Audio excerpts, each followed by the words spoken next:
seja bem-vindo ao portal TemMais.com na coluna Sérgio Jacinto do Mercado Imobiliário. Hoje nós vamos falar sobre posse. É uma pergunta que me fazem constantemente e a gente vai fazer de forma resumida, porque é um assunto muito complexo, envolve muitas coisas. Então a gente vai tentar dar mais ou menos uma noção para vocês e é claro que, em caso de estar vivendo um processo, entrar em contato com a gente ou com a orientação de um advogado para vocês poderem ter a informação mais completa, né? Não mais correta, porque correta nós vamos passar para você. Então a primeira posse que nós vamos falar é a posse mansa e pacífica.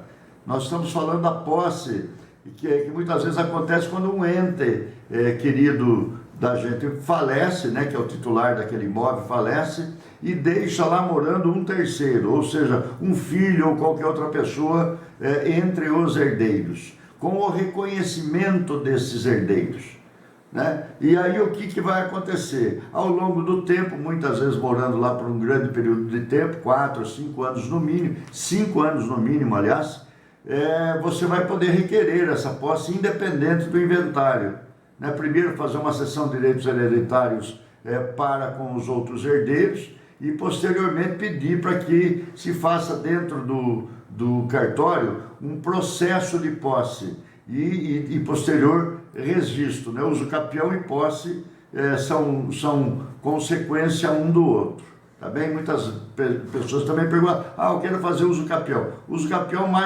nada mais é do que você declarar o seu direito de uso naquele imóvel, você está fazendo uso capião, né? E depois vai ter que requerer a posse daquele imóvel, que é um documento que vai te dar a escritura definitiva e o registro daquela propriedade em seu nome. Existem outras formas de posse também, só que essas são as posses intempestivas, né? Aquela ocupação que é feita muitas vezes em edifícios que estão abandonados, em fazendas, ou em chácaras que você deixou um caseiro morando lá há muito tempo, ele morreu e ficou o filho dele lá, ou seja, um monte de situações que pode estar acontecendo nesse sentido de ocupação sem contrato e que pode virar posse para aquele que está lá ocupando, desde que ele esteja lá sempre há mais de 5 anos, em alguns casos há mais tempo até, tá bem? Então este aqui é um processo que tem que ser feito judicialmente, pois haverá a contestação do proprietário.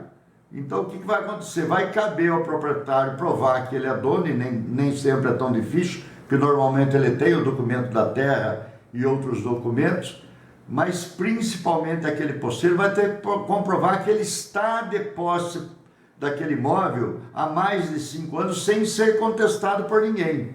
Isso é uma prova que ele vai ter que fazer perante a justiça, contratando advogados, num processo judicial que pode demandar um grande tempo, mas que com certeza ao final, se ele perder, ele vai ter muita despesa e muito custo. Por isso é muito bom você se orientar bem com um bom profissional da área, para que amanhã ou depois você não fique devendo tudo aquilo que você, na verdade, nem tem, né? Porque no final desse processo vai ter que pagar custas processuais, advogados e assim por diante.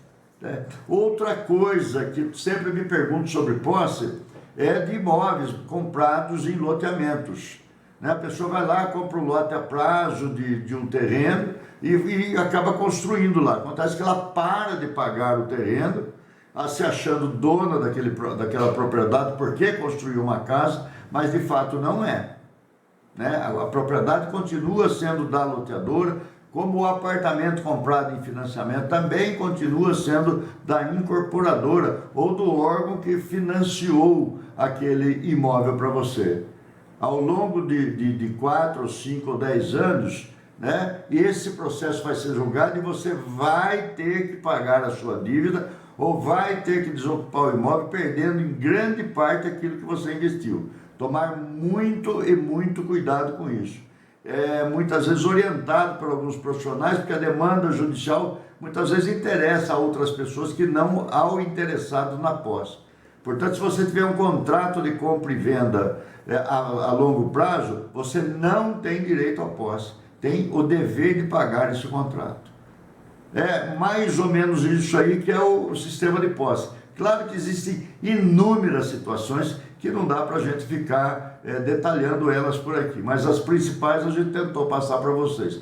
Quem tiver dúvida, entre em contato, manda o seu problema para a gente, nós vamos verificar e ver o que a gente pode fazer para te orientar. Até a próxima semana, aqui no portal TemMais.com, na coluna Sérgio Jacinto do Mercado Imobiliário. Até lá!